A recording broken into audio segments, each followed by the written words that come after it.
So let's bring in the PT, Pete Thompson, here on the Sports Bash. It's a Tuesday with Thompson. Peter?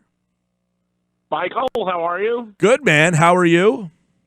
I heard you saying that my costume was lame, man. I put some effort into my No, costume. yours was solid. As but a group. Here's the fact that you were just unwilling to really do much more than, like, you didn't want to get creative. You were like, I'm doing this, and that's it. I'm not very creative. You hit that nail on the head. Yeah, well, I PT brings no ideas. Notice I didn't complain about that. Yeah, no, I know. So real quick, before we get to some PT stuff, there's some news here, Peter, that it will interest you. All right. The Albany Empire. Now, this is from the Albany newspaper, the Times-Union. The Albany Empire and other Arena Football League teams are closing operations. Oh. All of them. Right. All Basically, of them, meaning yeah. the league is essentially sounds like it's folding. Whoa. Financial restraints caused by a lawsuit have left the Arena Football League's future in doubt. They are closing local business operations, but the league has yet to determine whether it will suspend operations completely. They are discussing the potential, and I'm not real familiar with this Premier Lacrosse League, but apparently that's a traveling league where players practice in a centralized location and fly to a different city each weekend to play games, and that is a potential model to go forward to keep the league alive, which essentially means there wouldn't be the Atlantic City Blackjacks and the Philadelphia Soul and yada yada. They would just play in a different city, wherever. That does not sound good at all. And what's crazy is earlier today, as I kept checking my phone to see what move Howie made, because, Howie's going to make a move. That's what Howie does, right? All I got was some email from the Atlantic City Blackjacks announcing some corporate partnership with somebody. So I thought, like, what the hell? That's it? Like, where's the big news? Well, this is big news. Holy cow. Literally, Ryan, good job out of him. He just sent this over to me. Yeah. And when I opened it, I just thought it was Albany that was folding, because the title It looks like it, of the article says Albany Empire, and then it's an Albany newspaper that has the report. It just says Albany Empire, and I didn't really read the whole thing. I'm kind of, hosting a radio show here, but it says... I'm sort of doing a couple things at once. Here's your key quote right here. Randall Bowe, who took over as commissioner in advance of the 2018 season, confirmed the report that this multi-million-dollar lawsuit is basically the issue. They have to reevaluate their business model. They're still picking up with they're getting sued. Yep. That's exactly what's happening. A lawsuit was filed against the league due to the previous regimes or the previous regimes, blunders, or, we don't know the full details, but it has to do with an insurance carrier that provided workers' compensation coverage between 2009 and 2012, and it's causing the AFL to reevaluate its business model. They are trying to seek financial, solvency. So I guess that means, can they come to an agreement with said insurance carrier that's basically like, give us a chance to pay this off over time so you don't have to close down every individual team. But now, Bo said in a quote from the Albany Times-Union, this is something that I and George and all of our other investors really believe in and have come to love the game and have a ton of respect for the players and the fans and all the folks that work for us. It is really profoundly disappointing to be at this point. All of us are going to keep playing until time runs out. No one's quitting yet. I can't tell you that I think the odds are good, but no one is quitting. You play until the final gun goes off, and that's what we're going to do. If we can come up with a way to keep the league going that makes sense for everyone, then we would do that. That does not sound very good. I would bet that they could get backed into a corner and become a traveling league, which I don't know how that would be successful, and it's a shame because I do feel like the league had a good year last year, PT. I think so, too. And the optimism, obviously, that Ron Jaworski had with bringing him back for another year. And obviously, his franchise, the Soul, is one of the few franchises that's been around since the beginning, right? I mean, that's the other thing, Mike Gill. Look at the date. This has been around in some form or another since 1987, right? Yeah. They had a little suspension in 2009 because the money was in flux. But pretty much from 87 till now, AFL has been Arena Football League. I mean, I remember when I worked in Lincoln and when I worked in Omaha, Nebraska, they had like AFL 2 back when like the Arena Football League. Kurt Warner had basically created a boom in arena football at that point, and they were expanding like crazy. Yeah, the league was founded in 1986. The inaugural season was 87. Now, I remember as a kid growing up, the games used to be on ESPN 2 at like midnight. Yeah. It was back when ESPN 2 had like the real weird font, and it was like the up-and-coming station, and those games were on then. So, yeah, the league has been around for a while, and then as you said, it was down to 4 teams. Then last year it had 5. 6. Did it have 6 last year? 6 last year, yeah. Okay. They were expected to have 10 this upcoming year. So they had a good year last year, guys. I don't think this has anything to do with this current product failing. I think this has something to do from the leftovers of the previous regime, that this regime came in and has to try to clean up what happened, and it doesn't look good. Yeah, that's a bombshell. I mean, I'm sorry, but it says team employees are going to be paid for 2 weeks. He talks about what you said. Nobody's quitting yet, but I mean, basically, I'm sure they're pretty glum in the league offices and in front offices. Anybody that's and the players are free agents year to year, so it's not like they're sitting there going, "Oh my God, I don't have a job." They technically didn't have a job yet anyway at this point in the year, but at least they thought they'd have a job to go back to, and this is just a bombshell. This is big news. Yeah, and for all the people listening out there, I mean, you can't say that this is something that failed in Atlantic City. This was something that was successful for once in Atlantic City. It's that the league failed, unfortunately, it seems. Like corporately is where the failure seems to have come in. And, I just sat down with the new CEO, I don't know what it is, CRO? Pretty sure it's president of football operations, whatever it is. The new president I just had lunch with the guy last week. I literally just had lunch, and he was talking about he actually asked me, what were your thoughts? And I said, I was pleasantly surprised at how well that it did. Yeah, and he was just hired. I talked to him about a month ago on the phone as well, and this is a guy that was hired a couple months ago. So this either came out of left field or the league office kept it close to their chest and tried to resolve it before it got out. But yeah. Well, there you go. There's some It's right in the lead. It says the Albany Empire, so not the article off the radio website, but the one that's off the Times-Union website, says the Albany Empire and 5 other Arena Football League franchises are closing local business operations, the Times-Union has learned, but the league is yet to determine whether it'll suspend operations completely. And they were told today, like this afternoon, coaches, front office staff, players union. I mean, that's just that the phones had to be blowing up from different people that are still connected. And I'm sure a former quarterback for the Eagles, his phone is melting as we speak, too. Yeah, well, we'll see if we can maybe get some sort of comment or something from somebody there, and we will throw that out there. Well, PT, Eagles with a big must-needed win. Did it do enough? First off, let's go to the deadline today. No moves made. Disappointed, PT? Yeah, I am. I thought he'd make a move because, I mean, for God's sakes, last year he said, like, when they picked up Golden Tate, this shows that our foot's on the gas and we're demonstrating to our locker room that we go for it each year. And clearly, I mean, the price must have been pretty steep. Because here's the thing, not only did the Eagles not make a move, nobody really made a move other than the Rams, which was to banish Aqib Talib to the Dolphins, get rid of that, just a total salary dump. If you're Aqib Talib, you're like, wait, where am I going? The Dolphins? Oh, God. Yeah, well, unfortunately, he was about the only guy moved today at the deadline. And so they get the win. They don't make a move. You still feel like this team is a Super Bowl contender? I don't know if I'd go that strong, but I definitely felt like they saved their season in Buffalo. And I thought who knew that 35 to 40 mile an hour winds were all they needed for the prescription for success, right?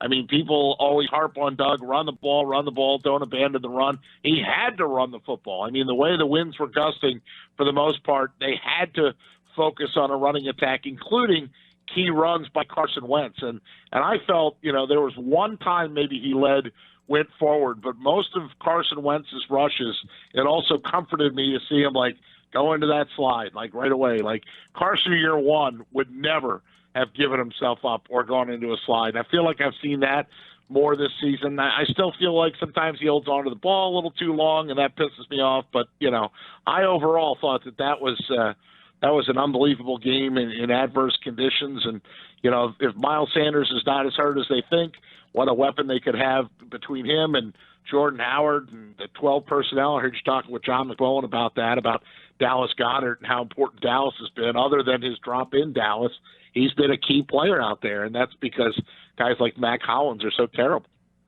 Yeah, are you confident in this Eagles team moving forward, PT? Like, what's your thoughts? Because they're 4-4. The Cowboys had a bye, and you just kind of mentioned it. Whenever this team gets a big win this year, I feel like there's always an asterisk next to it. Like the weather and the conditions forced Doug to run the ball. The short week in Green Bay on a Thursday night forced Doug to simplify the game plan. And those are two of the more polarizing wins, I guess you can describe them as, this season. Sure. So it's tough to have a good feel for this team, isn't it? Very much so. And look, it wasn't this the first game. What were they down? 7-3, right? But they weren't down like double digits like they've been down in the past. Yeah. Almost every other game this season, I think they've been down double digits, and then you're forced to throw. Part of the reason they were okay to run is because the game was still in that 7-3, and then what was it, 11-7, or it went back and forth in a way that was manageable to be able to do that. And I don't think they're Super Bowl caliber, heck no. But I sit there and look at the schedule and think, all right, they survived that schedule, that brutal 3-game stretch. I would have liked to have seen 2 out of 3, but they got 1 out of 3, which is better than going 0 for 3, and everybody starts to come back. I mean, the Bears are a mess. They are an absolute mess. What Nagy did the other day, and then to stand up there and try to justify it and say, like, I felt confident. Get your kicker more yards, you moron. And it also tells me that they don't have any faith in Mitchell Trubisky, which, they're just a mess, right? If I was the Bears GM right now, I'd be reaching out to Jacksonville to find out how I could trade for Nick Foles. Honest to God, I would do that. But that's just me. Well, the trade deadline passed, Peter. Well, but I would have done it. I'm sorry. Yeah. The rookie or the new guy in Jacksonville is the darling, right? Don't they have like Fu Manchus for him already? Well, they did, but yeah. Well, I mean, they're 4-4 right now, and he's been up and down. He's made some flashy plays. For the first couple weeks he did, and then he kind of came back down to earth, and then he had a pretty good game recently. So it's tough to say what's going on in Jacksonville, but Foles will probably eventually be back under center. Yeah. I mean, so look, right? Are you worried about the Bears only from the standpoint of what you said, Ryan, which is statement wins have been followed up by embarrassing or inexplicable losses, right? So maybe, but you're back home for the first time in a month. 5 of their last 8 games are at home. It sets up in a way, the Eagles' schedule sets up in a way that they can make another run like they did. Now, I do worry a little bit about the fact that they weren't able to bring in any pieces. I think that you say Super Bowl contender, absolutely not if they don't have the deep threat. If they're one-dimensional without the deep threat, now if Deshaun comes back and he's able to play, then that changes my narrative. But as of right now, with Deshaun not on that field, no, they might make the playoffs, but they're not going to be playing for the Lombardi Trophy. All right, let's get to some other things real quick. What's going on with Carter Hart? I think he's got his angles off a little bit, and he's just not seeing the puck well. He's given up too juicy a rebound too often. Puck control or rebound control is part of playing that position, and he's left some on the doorstep that just are way too tantalizing for guys in front. You can't, in the old days, in the Billy Schwein PT kind of hockey, you could take your stick, cross-check the guy, and boom, you got him out of the porch. But in this day and age, guys can just stand there and wait for a rebound to come dangling off, and he's off a little bit. I don't know, I didn't. Off to the point where you're concerned, or off like just a couple in a weeks. rut. Yeah. No, I'm legit concerned. Really? Wow. I tweeted out the other night. Are you starting to get worried about Carter Hart? Because that's the thing. You can have an off night, but to have repeated, like each time they try to work him back in, he seems to get yanked. I mean, Yeah, he's played about so, 3 games in a row that have not been very good. That's right. And 5 goals on 14 shots the other night is not very good. But, he is the future and the franchise future for a reason. He's only 21 years old. I mean, Brian Elliott said earlier, nobody listened. When they were in the Czech Republic, Brian Elliott had a quote and said, I've never felt this healthy at this point in the season before for the last couple of years. So 3-4 years, Brian Elliott's been at 60, 70%, not able to really give it a full go. This is truly what Brian Elliott can do when he's hot. And isn't it a blessing to have a guy like that if your 21-year-old wonderkind is not? Yeah, I was going to say to you before, you said that you were legitimately concerned, and that scares me because I defer to you when talking Flyers hockey, but I thought it was maybe a little bit more about Elliott just being hot. And in the NHL, when a goalie catches fire, it's smart to leave him in net, and he's, 3-0 with a 2.02 goals against average, 93 save percentage. So I just thought maybe they'd ride him out a little bit until he calms down and then just try and get Carter Hart back in a rut, back out of his rut. But tough to say, I guess, now. Right, and you don't want to do that against the vaunted Penguins, I guess. And look, you ride the hot goalie. I mean, Alain Vigneault sees what we see, which is that, he's off on his angles a little bit. The reason I say I'm concerned is because I just always, in the back of my mind, worry about that narrative of a young goalie comes into the Flyers system and everybody anoints him to be the Messiah, right? And then they put all the pressure on the guy, and the next thing you know, he ends up, crash and burning. And that story has been repeated more than the 3 times that it's worked. When you can name 3 goalies in the entire franchise history, and that's Bernie Perrant, Pelle Lidberg, and Ron Hextall, and everybody else doesn't count, that's not good, And so every time you're looking for the guy. And when I say that story about the guy who crashed and burned under the pressure, I'm specifically thinking of Steve Mason. Steve Mason had won awards in Columbus, was supposed to be this unbelievable goalie. They bring him over, and it's not like the Philadelphia market is New York. It's not the Yankees media. It's not, this national big pressure. I mean, the guys that are up in the press box and that he's answering the questions from every night. But the fan base, I think you do feel a little bit of that pressure when you're the Flyers goalie, just because it's, you got 3 names and nobody else. Tuesday with Thompson, Pete Thompson with us here on the Sports Bash. Don't forget the PT show, the Pete Thompson show, every Saturday morning, 8 a.m. And Hunter and Josh did a nice job filling in for the PT last week, but the PT will be back on Saturday, and looking forward to that. And what else? Oh, Joe Girardi. We got to get your thoughts on that, PT. Now, I actually watched the entire press conference yesterday live. I was home from school. So I watched the entire thing, and I thought it was outstanding. I mean, you don't win a trophy for winning the press conference. We know that, right? There's been guys that have won the opening press conference, and then they haven't been very good. But, I felt very confident in the fact that Gene Segura, for example, is not going to loaf under the Joe Girardi regime. And if he does, he's not going to have any issue about, am I getting benched because it's a day off, or am I getting benched because I did something wrong?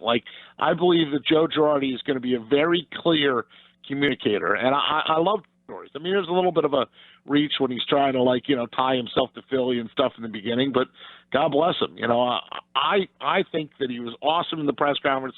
The biggest thing I loved to hear out of his mouth was the minute we get to spring training, I want to impress to these guys, nobody's job is safe, and that's outstanding. I thought that too many times he had guys last year that felt like, well, there's nobody behind me and this organization doesn't have any depth, so if I so be it. But no, I mean, he's basically put the edict out yesterday and said, you don't bring it, you can lose your job.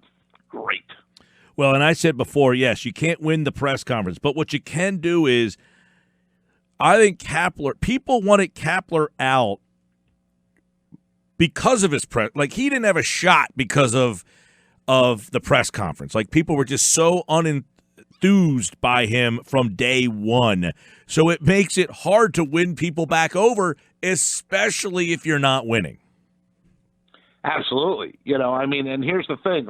So I love Joe Girardi's press conference But if he doesn't have a couple starters and he doesn't address, some of the holes and the deficiencies, the press conference doesn't mean anything, And so who are they going to go? Right, but it might give him more time. Kapler lost from day one. I thought so. I thought his opening press conference, Kapler's opening press conference, was bad. And then where did Kapler really lose Philly? He lost him when he pulled the starter too early, and everybody was ticked. But he totally lost him when he tried to bring Hobie Milner in for the bullpen, and the guy didn't even have his jacket off yet. That to me was where at least 70 to 80% of the Delaware Valley was like, this guy's a clown. He doesn't know what he's doing. Yeah, and he could never bounce back from it. That's a hard one. I mean, yep. Had the team ripped off, when they started this past season and they started out hot and the Nationals were not, I think, let's say they kept up that pace. Let's say the bullpen didn't get decimated. Something that Girardi talked about repeatedly yesterday is that, when he was on the broadcasts, he kept looking like every time he thought he knew who they had in the bullpen, there'd be another name in the next time he came back to do a game. Like, who the hell are these guys? Yeah. So, listen, you can't win. That was a good point. Bullpen. That was a good point. Yeah, all right. so. Pete Thompson show is back this Saturday. Well, it didn't go anywhere. We just had people filling in for him. They did a great job, but Pete's back this Saturday, and you can hear him every Saturday from 8 to 10 right here on 97.3 ESPN. But the big news, Pete Thompson, as we said right when you got on, it sounds as if the Atlantic City Blackjacks are ceasing operations. It's not their fault. It looks like the league is ceasing operations, not the team. Right, so. See if you can get a quote there from why don't you text Jaws for us there, Peter? Yeah, I'll text him when I hang up. All right, man. Appreciate it. Oh, okay. Sixers go. Trust the process. 3-0. Perfect. And Pete Thompson, like all guests, appeared via the Boardwalk on the hotline. That news is just unbelievable. Wild. That's such a weird story.